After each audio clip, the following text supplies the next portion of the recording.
Hello everyone, good evening. स्वागत है आप सभी का ऑनलाइन स्टडी में। आज हम बात करने वाले हैं लुसेंट बुक का डेली मॉक टेस्ट का सेट नंबर 48। अगर आपने इससे पहले के बाकी के सेट्स को नहीं देखा तो मैं आपको रिकमेंड करूंगा कि जा करके सारे वीडियो को ज़रूर देखें। और साथ ही साथ हम लोग देखेंगे होमवर्क आपका क्या रहने वाला है कल का। तो चलिए इस वीडियो को शुरू करते हैं। सबसे पहले एक छोटा सा रिक्वेस्ट है आपसे कि आप नीचे कमेंट्स करके ज़रूर बताइएगा कि करीब हम लोग का ये हमारा 32वां होमवर्क सेट हो रहा है, ठीक है। यानी कि 32 दिन में आपके साथ होमवर्क शेयर कर चुका हूँ। अगर आपने हॉनेस्टली इन सारे होमवर्क को कंप्लीट करते आ रहे हैं रेगुलरली, तो नीचे कमेंट्स करके बताइएगा कि आपको कितना ये फ़ायदा हुआ या फिर किस तरह से आपके ये हेल्प कर रहा है। जितने लोग भी फॉलो कर रहे हैं उतने लोग कमेंट्स करके ज़रूर बताएंगे, ताकि मुझे पता चले कि हाँ, मेरे इस सीरीज़ को चलाने से कुछ ना कुछ तो आपको फ़ायदा हुआ है, ठीक है। तो ज़रूर कमेंट्स करके बताइएगा कि आपके लिए किस तरह से हेल्पफुल रहा। तो देखिए फ्रेंड्स, 19 मार्च का होमवर्क आपका क्या रहने वाला है। हिस्ट्री हमारा ख़त्म हो चुका। मैंने आपको कल बताया था कि हिस्ट्री हमारा ख़त्म हो चुका है। अब उसके बाद आपका विश्व का इतिहास है, वो मैं आपको नहीं बोलूँगा पढ़ने के लिए। अगर आप चाहो तो पढ़ सकते हो, लेकिन मैं रिकमेंड नहीं करूँगा, ठीक है। हम लोग हिस्ट्री को फिर से स्टार्ट कर रहे हैं ताकि एक बार आपका रिवीजन भी हो जाए और जो लोग नए जुड़े हमारे साथ वो भी अपना प्रिपरेशन फिर से स्टार्ट कर सकें, ठीक है। लेकिन हमारा सिर्फ और अब फोकस होगा रिवीजन के ऊपर। क्लियर। देखिए, जो भी आपने पढ़ा होगा उसको आप अंडरलाइन तो किए ही होंगे या फिर नोट्स बनाए होंगे। आप उस नोट्स को एक बार डेफिनेटली पढ़ते चलिएगा, ठीक है ना। तो मैं आपको दे रहा हूँ प्राग ऐतिहासिक काल और साथ ही साथ सिंधु सभ्यता, जो कि लुसेंट सब्जेक्टिव पेज नंबर 2 में मिल जाएगा, ठीक है। ज्योग्राफी की बात करें तो ज्योग्राफी में भारत की जनगणना, जो कि बहुत ही इंपॉर्टेंट टॉपिक ये माना जाता है आने वाले किसी भी एग्जाम्स के लिए। साथ ही साथ मैंने अपने इस चैनल पे एक अलग से वीडियो भी बना रखा है, तो आप इस वीडियो के थ्रू भी सारे क्वेश्चंस को देख सकते हैं जो एग्जाम्स के लिए इंपॉर्टेंट है। आपको पूरा बुक पढ़ने की ज़रूरत नहीं पड़ेगी, ठीक है। पेज नंबर आपको 113 में देखने को मिलेगा। पॉलिटी की बात करें तो पॉलिटी में हमारा रिवीजन चल रहा है और यहाँ पे मैं आपको दे रहा हूँ राष्ट्रपति से जो भी चीज़ें पूछी जाती हैं उन सभी को अच्छे से आप कवर कर लीजिएगा। अब बात करते हैं बायोलॉजी। तो बायोलॉजी का यहाँ पे हमारा क्या है कि विज्ञान की प्रमुख जो शाखाएँ हैं उनको आप पढ़ेंगे। पेज नंबर 264 में देखने को मिलेगा, ठीक है। इकोनॉमिक्स में एक बहुत इंपॉर्टेंट टॉपिक ये है कर। और कर में क्या क्या आता है? प्रत्यक्ष कर, अप्रत्यक्ष कर और एक नया जो कर जुड़ा गया है GST, ठीक है, गुड्स एंड सर्विस टैक्स। और इससे रिलेटेड तो कई सारे क्वेश्चंस पूछ जाते हैं, तो आप इनको अच्छे से पढ़ेंगे। पेज नंबर 140 में देखने को मिलेगा। तो यही रहने वाला है कल का होमवर्क। तो चलिए अब आज के इस वीडियो को शुरू करते हैं। देखिए फ्रेंड्स, सबसे पहला क्वेश्चन क्या कह रहा है कि महात्मा गांधी को सर्वप्रथम राष्ट्रपिता किसने कहा था? सर्वप्रथम राष्ट्रपिता किसने कहा था? सारे क्वेश्चंस को पढ़िए और कमेंट्स करते चलिए आप क्वेश्चंस के पढ़ने के साथ ही, ताकि आपको भी एक लगे कि हाँ, क्वेश्चंस को आप कितना जल्दी अटेम्प्ट कर सकते हैं। तो देखिए, यहाँ पे राष्ट्रपिता किसने कहा था? सुभाष चंद्र बोस ने। ऑप्शन हम सी को टिक करेंगे। नेक्स्ट क्वेश्चन क्या है कि भारत एवं पाकिस्तान का विभाजन किस योजना के तहत किया गया था, या फिर किस योजना के तहत हुआ था भारत एवं पाकिस्तान का विभाजन? तो भारत और पाकिस्तान का विभाजन कह सकते हैं माउंटबेटन योजना। ऑप्शन हम ए को टिक करेंगे। क्लियर। माउंटबेटन योजना को हम लोग एक और नाम से जानते हैं और वो क्या है? 3 जून योजना के नाम से जाना जाता है, ठीक है। भारत का कौन सा उद्योग बड़ी संख्या में कार्यकर्ता नियुक्त करता है? कौन सा उद्योग बड़ी संख्या में कार्यकर्ता नियुक्त करता है और वो उद्योग कौन सा है? तो वस्त्र उद्योग। ऑप्शन सी यहाँ पे सही आंसर है। नेक्स्ट क्वेश्चन, राष्ट्रकूट वंश के संबंध में विचार करें। राष्ट्रकूट वंश के संबंध में 2 पॉइंट्स दिए गए, दोनों को पढ़िए और बताइए कि कौन सा कथन सही होगा। पहला पॉइंट कह रहा है कि इसके संस्थापक के रूप में दंती दुर्ग को जाना जाता है, बिल्कुल सही है। और इनकी जो राजधानी हुआ करती थी वो मन्याखेत थी। तो यहाँ पे दोनों के दोनों पॉइंट सही है। ऑप्शन सी को टिक करेंगे। नेक्स्ट पॉइंट है कि मुद्रा राक्षस नामक पुस्तक का लेखक कौन था? बताइए कि मुद्रा राक्षस नामक पुस्तक के लेखक कौन थे? राइट आंसर होगा विशाख दत्त। और ये काफ़ी इंपॉर्टेंट बुक है, याद रखेंगे, अक्सर पेपर में देखने को मिलता रहता है। अगला प्रश्न, काव्य शैली का प्राचीनतम नमूना किसके अभिलेख में मिलता है? काव्य शैली का प्राचीनतम नमूना किसके अभिलेख में मिलता है?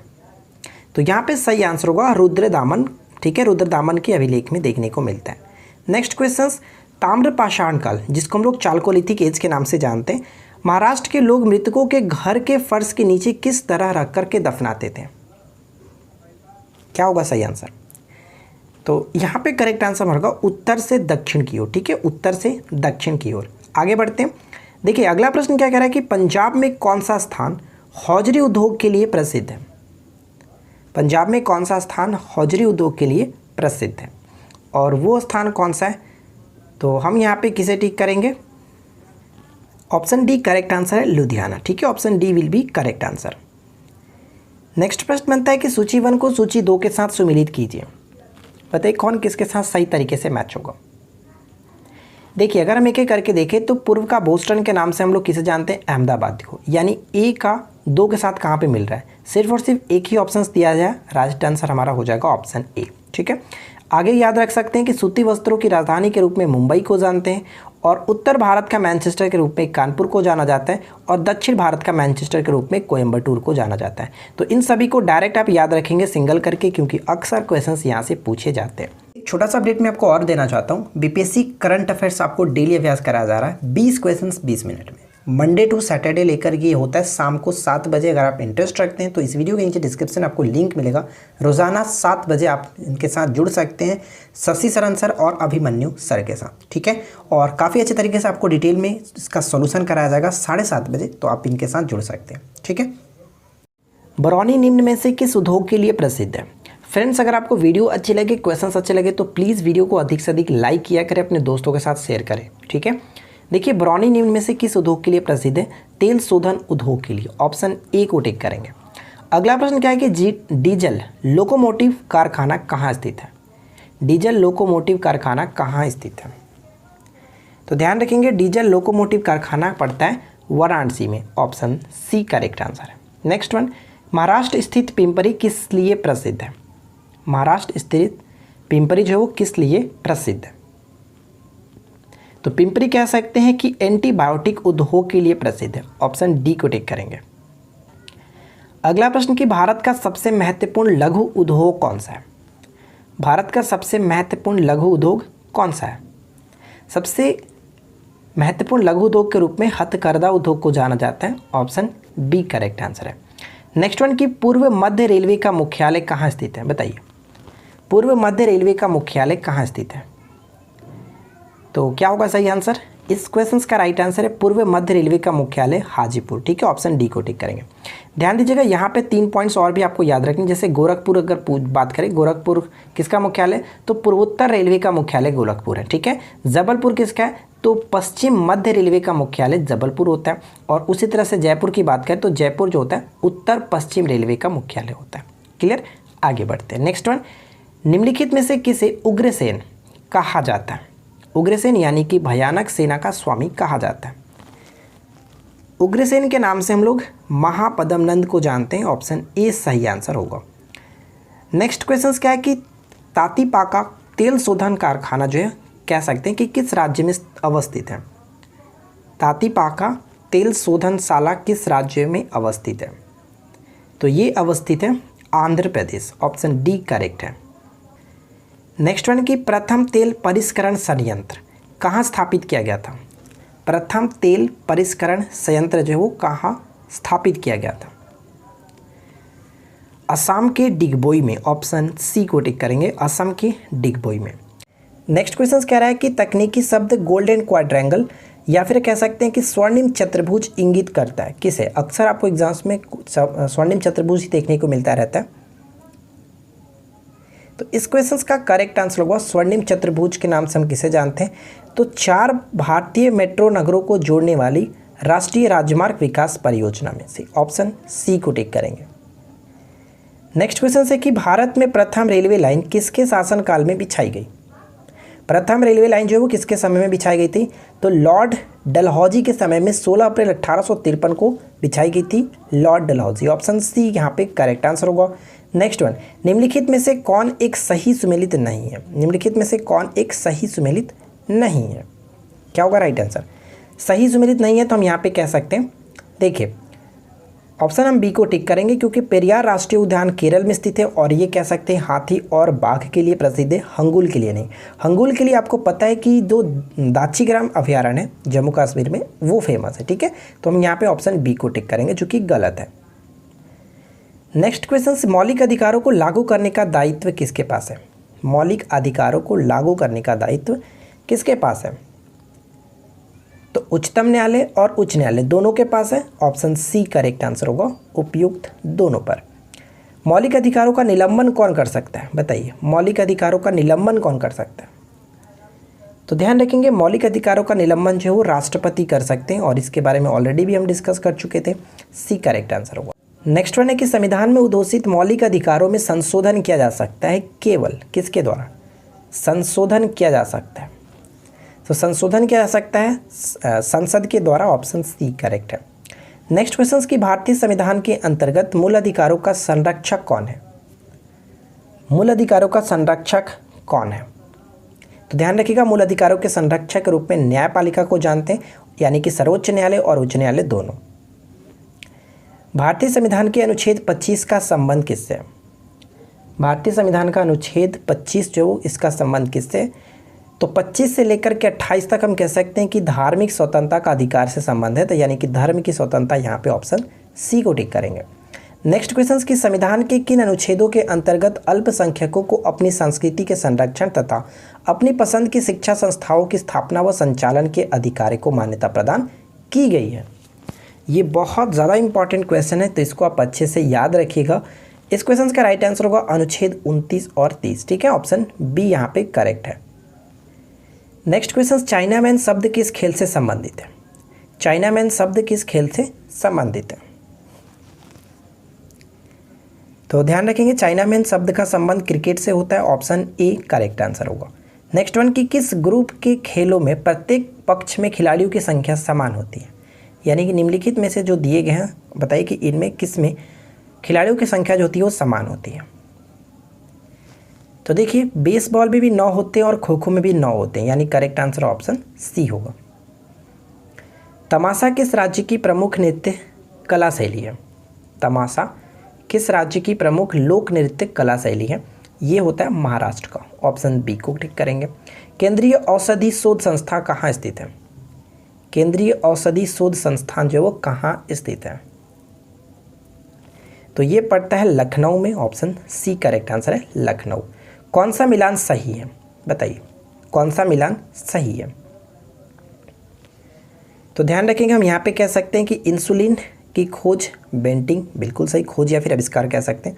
रक्त समूह कार्ल लैंडस्टर ये भी सही है, और बीसीजी की यूरिन कालमेट ये भी बिल्कुल सही है। तो यहाँ पे तीनों के तीनों सही होने की वजह से ऑप्शन डी को टिक करेंगे 1 2 3। ठीक है, अगला प्रश्न, निम्न कथनों पर विचार करें। फर्स्ट और सेकंड पॉइंट्स को पढ़कर बताइए कि कौन सा कथन सही होगा। पहला पॉइंट कह रहा है कि ईसीजी का संबंध मस्तिष्क से, जो कि ये पॉइंट गलत है, क्योंकि ईसीजी का संबंध जो होता है वो कह सकते हैं कि हृदय से होता है, ना कि मस्तिष्क से। मस्तिष्क से संबंध जो होता है वो ईईजी होता है। ठीक है, ईईजी होता है इलेक्ट्रोइंसिफेलोग्राम, जबकि ईसीजी का फुल फॉर्म की बात करें तो यहाँ पे कह सकते हैं कि इलेक्ट्रोकार्डियोग्राफ। तो ये बिल्कुल सही है। तो केवल और केवल 2 सही है, इसलिए ऑप्शन हम बी को टिक करेंगे। नेक्स्ट पॉइंट कि रेबीज क्या है? बताइए कि रेबीज क्या है? तो रेबीज जो होता है वो विषाणु जनित रोग है। ऑप्शन बी सही होगा। अगला प्रश्न, थैलोसीमिया एक अनुवांशिक बीमारी है जो कि निम्नलिखित को प्रभावित करती है। थैलोसीमिया, तो ध्यान रखिएगा, थैलोसीमिया कह सकते हैं कि एक अनुवांशिक बीमारी है और ये रक्त को प्रभावित करता है, खून को। एक करेक्ट आंसर होगा। डेंगू एक बुखार है जो उत्पन्न होता है तथा दूसरे मनुष्य में पहुंचता है। बताइए, मैंने आपको बताया था कि जो मलेरिया होता है वो प्रोटोजोआ के कारण होता है, जबकि डेंगू जो होता है वो एक प्रकार के विषाणु के कारण होता है। ठीक है, हम यहाँ पे कह सकते हैं कि वायरस तथा मादा एंडीज जो मच्छर होती है इसके द्वारा ये फैलता है किसी और व्यक्ति में। तो सही आंसर यहाँ पे क्या होगा? ऑप्शन हम ए को टिक कर सकते हैं। क्लियर। नेक्स्ट वन, बीएमडी परीक्षण का पूर्ण रूप क्या है? बीएमडी परीक्षण का पूर्ण रूप क्या है? तो यहाँ पे सही आंसर क्या होगा? ऑप्शन बी को टिक करेंगे, बोन मिनरल डेंसिटी। ठीक है, ऑप्शन बी करेक्ट आंसर है। नेक्स्ट प्रश्न है कि शरीर की कैलोरी आवश्यकता गर्मी की अपेक्षा सर्दियों में बढ़ जाती है, क्योंकि अधिक कैलोरी आवश्यक है। इसका कारण क्या है? इसका कारण होता है कि शरीर का ताप बनाए रखने के लिए सर्दियों में आवश्यकता ज़्यादा होती है कैलोरी की। ठीक है, अगला प्रश्न, अमोनिया में उपस्थित होता है। अमोनिया में उपस्थित होता है, ध्यान रखिएगा, अमोनिया एक तीक्ष्ण गंध वाली रंगहीन गैस है और ये हवा से भी हल्की होती है और इसकी जो प्रकृति होती है वो क्षारीय प्रकार की होती है, ये ध्यान रखेंगे। और इसमें क्या होता है? NH3, अमोनिया हम NH3 को कहते हैं, और NH3 में नाइट्रोजन और हाइड्रोजन, यानी कि नाइट्रोजन और हाइड्रोजन, ऑप्शन ए सही आंसर होगा। ठीक है, अगला प्रश्न। नेक्स्ट प्रश्न है, निम्नलिखित में से कौन सा एक ईसा पूर्व 6वीं सदी में प्रारंभ में भारत का सर्वाधिक कह सकते हैं शक्तिशाली राज्य था? सर्वाधिक शक्तिशाली नगर राज्य था और वो कौन सा है? तो करेक्ट आंसर होगा मगध। ऑप्शन डी को टिक करेंगे, मगध। नेक्स्ट देखिए, निम्नलिखित में से किसे सैन्या कहा जाता था? सैन्या यानी कि नियमित और स्थायी सेना रखने वाला, जिसे सैन्या कहा जाता था, और वो कौन है? बिंबिसार। ऑप्शन ए को टिक करेंगे, बिंबिसार। नेक्स्ट देखिए क्या है कि डीआरडीओ के साथ किस संगठन ने दिसंबर 2020 को सहायक एनजी भारत के पहले स्वदेशी एयर ड्रॉपेबल कंटेनर का पहला परीक्षण किया है? ड्रॉपेबल कंटेनर का पहला परीक्षण किया है, कौन है? तो भारतीय नौसेना। ठीक है, ऑप्शन डी को टिक करेंगे। नेक्स्ट वन, मध्य प्रदेश के ग्वालियर में आयोजित वार्षिक संगीत समारोह तानसेन संगीत समारोह के 16वें संस्करण के अवसर पर तानसेन सम्मान 2020 का पुरस्कार किसे दिया गया या फिर किसे प्राप्त हुआ? तानसेन सम्मान 2020 किसे प्राप्त हुआ?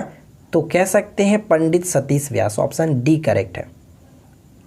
हाल ही में कौन सा भारतीय मिसाइल मित्रवत विदेशी देशों को निर्यात बिक्री के लिए केंद्रीय मंत्रिमंडल से दिसंबर 2020 को मंजूरी मिली है? किस मिसाइल को? आकाश। ठीक है, ऑप्शन डी करेक्ट है। Shri Atal Bihari Vajpayee Institute of Medical Sciences and Research Centre कहाँ स्थित है, जिसमें दिसंबर 2020 को कर्नाटक के सीएम येदियुरप्पा द्वारा एक नए भवन परिसर का उद्घाटन किया गया था? तो ये पड़ता है बेंगलुरु में। ऑप्शन डी करेक्ट है। Next question, institution of engineering and technology द्वारा प्रस्तुत 2020 का प्रख्यात इंजीनियरिंग पुरस्कार किसे मिला है? 2020 का प्रख्यात इंजीनियरिंग पुरस्कार किसे दिया गया? तो विनोद कुमार यादव को। ए को टिक करेंगे, विनोद कुमार यादव। अगला प्रश्न, विदेश मंत्रालय द्वारा दुनिया भर में भारतीय प्रवासी को जोड़ने में एक अंतरफलक के रूप में कार्य करने के लिए कौन सा पोर्टल और मोबाइल ऐप लॉन्च किया गया था? तो यहाँ पे सही आंसर होगा प्रवासी रिश्ता पोर्टल। ठीक है, प्रवासी रिश्ता पोर्टल। नेक्स्ट प्रश्न है कि पंजाब के सीएम अमरिंदर सिंह ने कौन सा मोबाइल ऐप लॉन्च किया था जो दिसंबर 2020 को लोगों को राज्य सरकार की निर्देशिका तक डिजिटल पहुंच प्रदान करने में सक्षम बनाता है? क्या होगा राइट आंसर? तो ध्यान रखेंगे इस क्वेश्चन का सही आंसर होगा डिजीनेस्ट। Option C will be correct answer, डिजीनेस्ट। नेक्स्ट वन, अगला प्रश्न कह रहा है कि जायंट रॉक बी हनी किस राज्य का एक जनजातीय उत्पाद है? जायंट रॉक बी हनी किस राज्य का एक जनजातीय उत्पाद है? तो यहाँ पे सही आंसर होगा तमिलनाडु। ऑप्शन डी को टिक करेंगे, तमिलनाडु। नेक्स्ट क्वेश्चन की संप्रीति 9 जो है भारत और किस देश के बीच एक संयुक्त सैन्य प्रशिक्षण अभ्यास है? संप्रीति। तो संप्रीति जो होता है भारत और बांग्लादेश के बीच होता है। बी को टिक करेंगे। नेक्स्ट वन देखिए, वर्ष 2020 में किस एक्ट्रेस को मध्य प्रदेश सरकार ने किशोर कुमार सम्मान 2018 से सम्मानित किया? ये भी काफ़ी इंपॉर्टेंट क्वेश्चन है और कई बार मैं आपको करा भी चुका हूँ। वाहिदा रहमान। ऑप्शन डी को टिक करेंगे। तो देखिए फ्रेंड्स, यहाँ पे हम लोगों ने 50 क्वेश्चंस कवर किया। तो जल्दी से कमेंट करके बताइए कि आउट ऑफ 50 से आपकी स्कोरिंग क्या रही और क्वेश्चंस कैसे लगे, वीडियो कैसी लगी, जल्दी से कमेंट्स करके बताइएगा। क्यूज का क्वेश्चन ये है कि इतिहास के पिता की पदवी सही अर्थों में निम्नलिखित में से किससे संबंधित है? जल्दी से क्वेश्चंस का राइट आंसर नीचे कमेंट्स करके बता दीजिए। हम मिलते हैं किसी और वीडियो में नेक्स्ट टॉपिक के साथ। Thanks for watching, keep learning, have a good day.